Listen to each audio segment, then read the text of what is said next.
بسم اللہ الرحمن الرحیم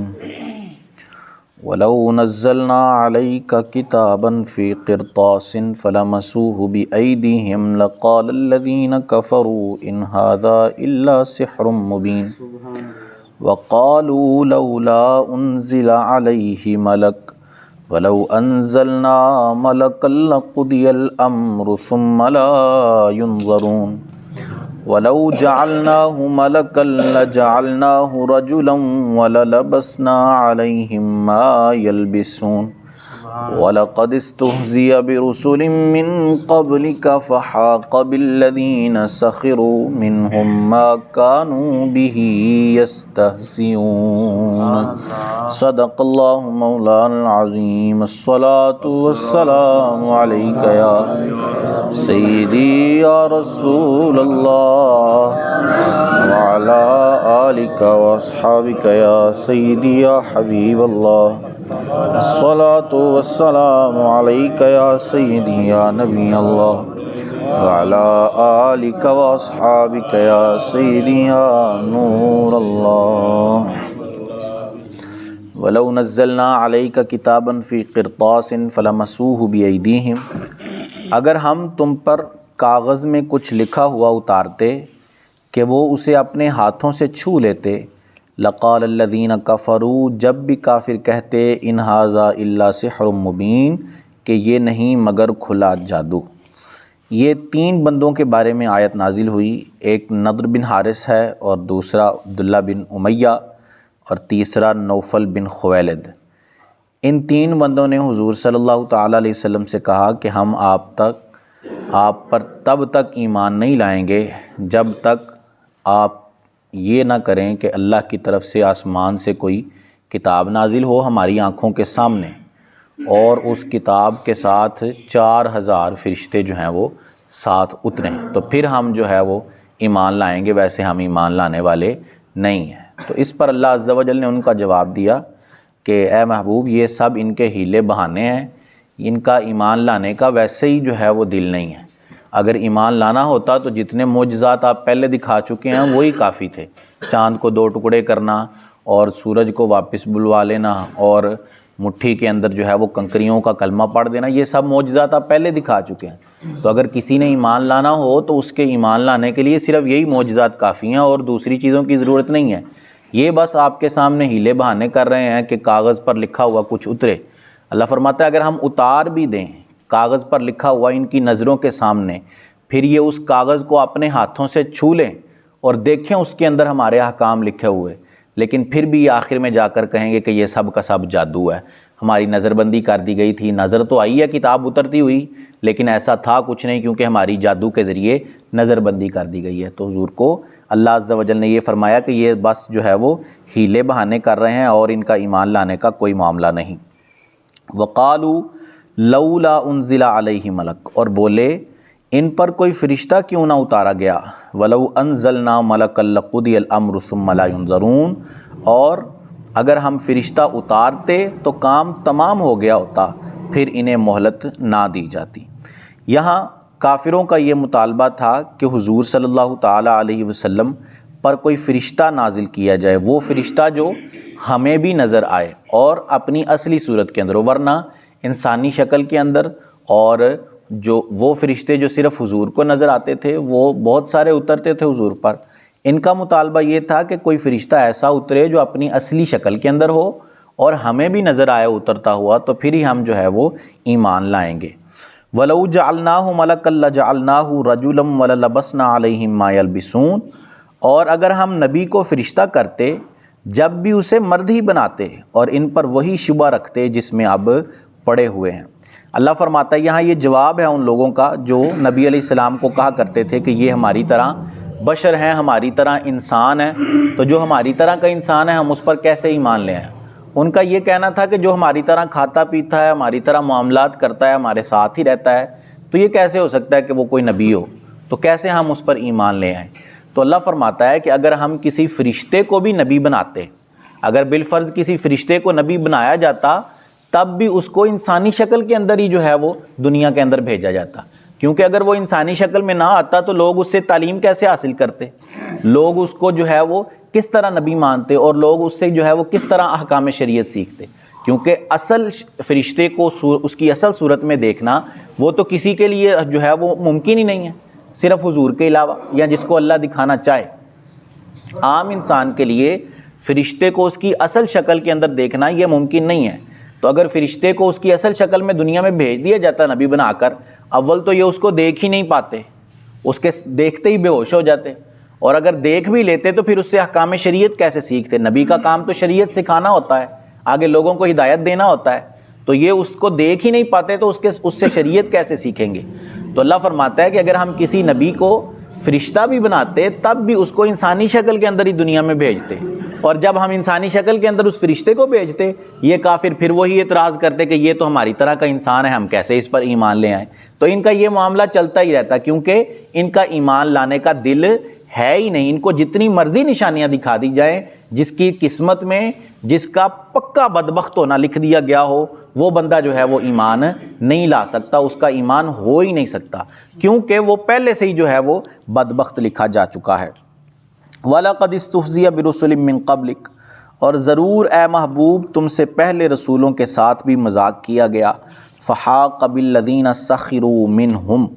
تو وہ جو ان سے ہنستے تھے، مذاق اڑاتے تھے، مَا كَانُوا بِهِ يَسْتَهْزِئُونَ، ان کی ہنسی ان کو لے بیٹھی۔ یہاں حضور کو تسلی دی گئی کہ جب آپ حضور صلی اللہ تعالی علیہ وسلم کافروں کو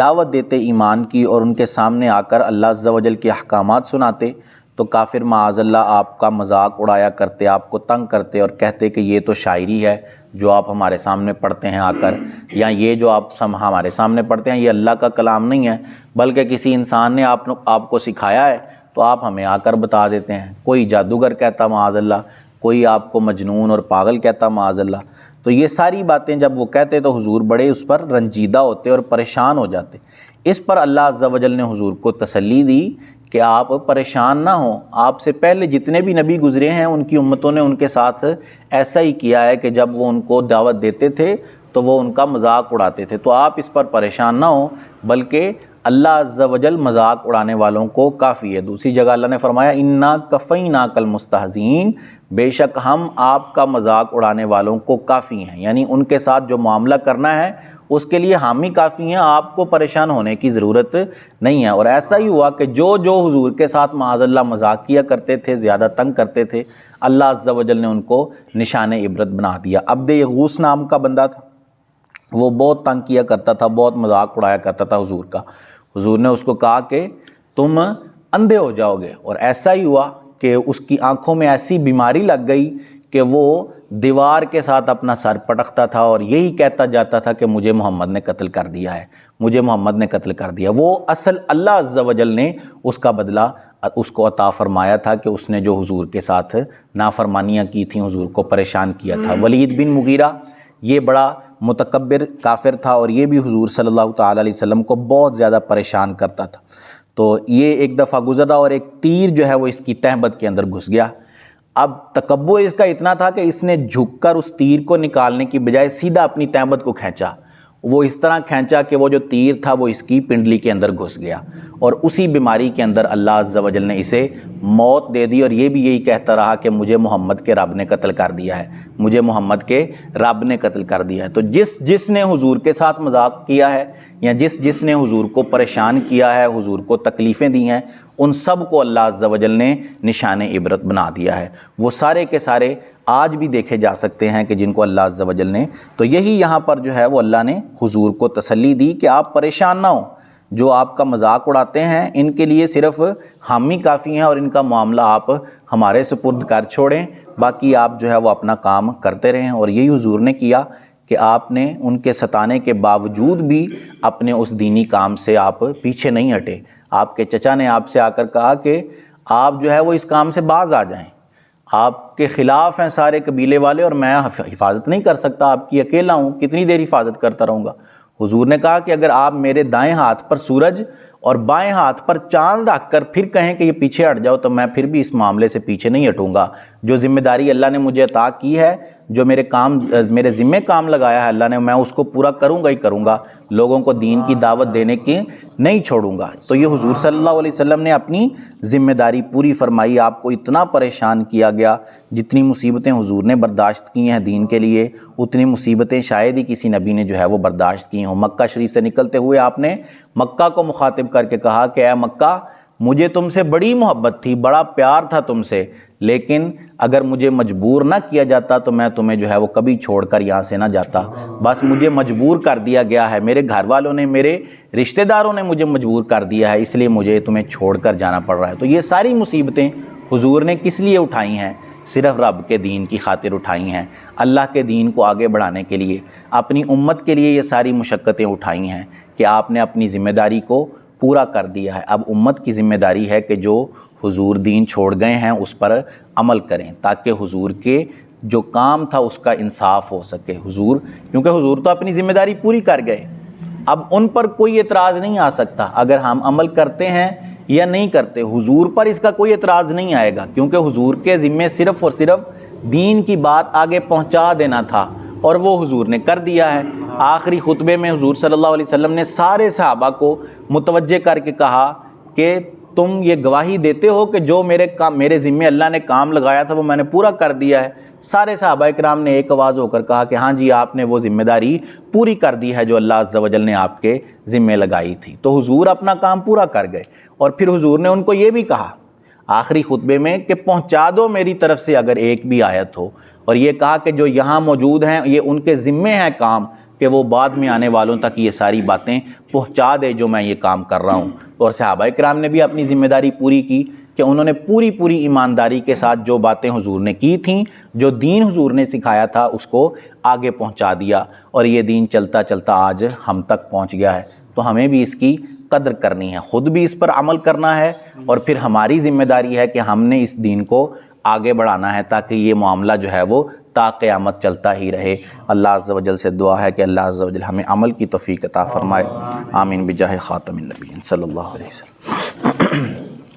اللہم صلی علی سیدنا و مولانا محمد معدن الجود والکرم وآلہ وبارک وسلم۔ مالک کریم عز و جل نماز فجر ادا کرنا، درس کرنا، سننا اپنی بارگاہ میں قبول فرما۔ درس کی غلطیاں، نماز کی غلطیاں اپنے کرم سے معاف فرما۔